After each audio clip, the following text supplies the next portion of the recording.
हिमालय के उत्तर में दुनिया का सबसे ऊंचा भौगोलिक क्षेत्र है तिब्बत, जिसे हम दुनिया की छत भी कहते हैं। जब बात हो तिब्बत की तो हम एक परिकल्पना करते हैं कि वहाँ पर बौद्ध गुरु बैठे हुए अपने मठ में तपस्या कर रहे होंगे, और ये जो हमारी परिकल्पना है कहीं ना कहीं सच भी है। पर तिब्बत में कुछ ऐसी रहस्यमयी घटना होती रहती हैं जो हमारे देवी देवताओं से कनेक्टेड है।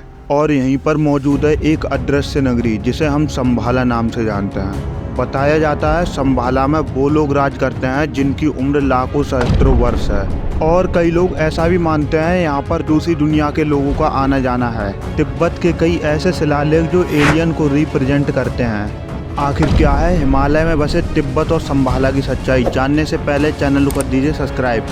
अलग अलग धर्मों के अध्ययन के बाद हमारे हिंदू धर्म पर ज़्यादा फोकस किया गया, क्योंकि हमारे हर एक ग्रंथ और हर एक वेदों में कुछ ना कुछ नया मिलता है, जिससे हमें दुनिया को देखने का एक नया नज़रिया मिलता है। बल्कि हर एक चीज़ के प्रति एक नई थ्योरी सामने आती है, और इसी थ्योरी की जांच करते हुए एक थ्योरिस्ट का ध्यान गया बुद्धिज़्म पर। बुद्धिज़्म इतना पुराना है जिसके कल्चर को इग्नोर करना एक सोने की मुर्गी को इग्नोर करने जितना है। 18वीं सदी में यहाँ के राजा ट्राइसोन डेट्सन यहाँ पर एक नया धर्म और एक नई फिलॉसफी लेके आए थे, बौद्ध मठ। जब यहाँ पर बौद्ध मठ आया था, ठीक उसी वक्त जन्म हुआ एक रहस्यमय नेता का, दलाई लामा। कहा जाता है दलाई लामा महात्मा बुद्ध के वारिस है। बुद्धिज़्म को मानने वाले लोगों का कहना है कि परग्रही अंत कहीं नहीं बल्कि कैलाश के नीचे है, जहाँ पर एलियन या फिर दूसरी दुनिया के लोगों का आना जाना है।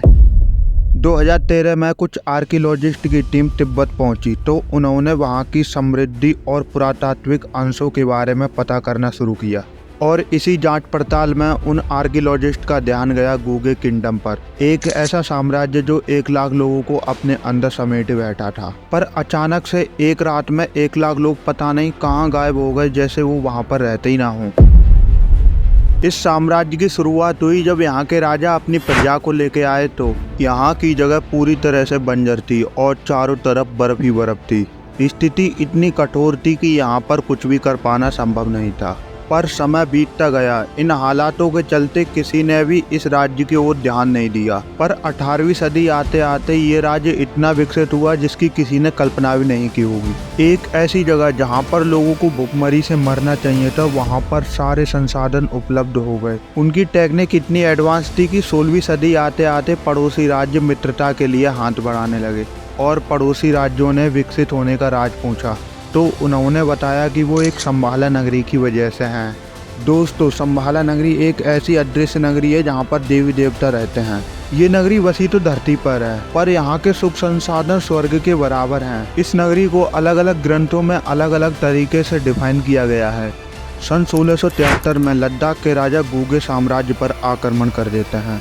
गूगे के महल को चारों तरफ से घेर लिया ताकि कोई अंदर से बाहर न जा सके। फिर दूसरे ही दिन लद्दाख के राजा ने पूरी पहाड़ी पर हमला बोल दिया। शौक कर देने वाली बात तो यह है कि पूरी की पूरी नगरी में कोई भी मौजूद नहीं था। पता नहीं एक रात में इतने सारे लोग कहाँ गायब हो गए। कहा जाता है उस नगरी में कुछ ऐसी गुफाएं थी जो धरती के अंदर तक जाती थी, और गाइस जिससे पता लगता है कि वो लोग संभाला नगरी में चले गए, जो ठीक कैलाश के नीचे थी। शायद कैलाश को इसलिए ही पूजनीय माना गया है कि वहाँ पर संभाला के देवी देवताओं की अदृश्य शक्ति मौजूद है, जो हमारे डेवलपमेंट में मदद करती हैं। और रशियन फिलोसोफर आर्कियोलॉजिस्ट निकोलस रूरिच ने बताया कि वहां पर 5 अगस्त 1927 को कुछ ऐसा दिखाई दिया जो आज से पहले उन्होंने कभी नहीं देखा था, और उन्हें कई बड़े बड़े विमान दिखाई दिए जो नॉर्थ से साउथ की ओर गए। कहीं ना कहीं अपनी एडवांस टेक्नोलॉजी से एलियन कैलाश में आते जाते होंगे, जिसको लेकर लोगों की अलग अलग राय है। लेकिन आपकी क्या राय है हमें कमेंट में ज़रूर बताना। अगर गाइस वीडियो पसंद आई हो तो चैनल को सब्सक्राइब, वीडियो को लाइक करना मत भूलना।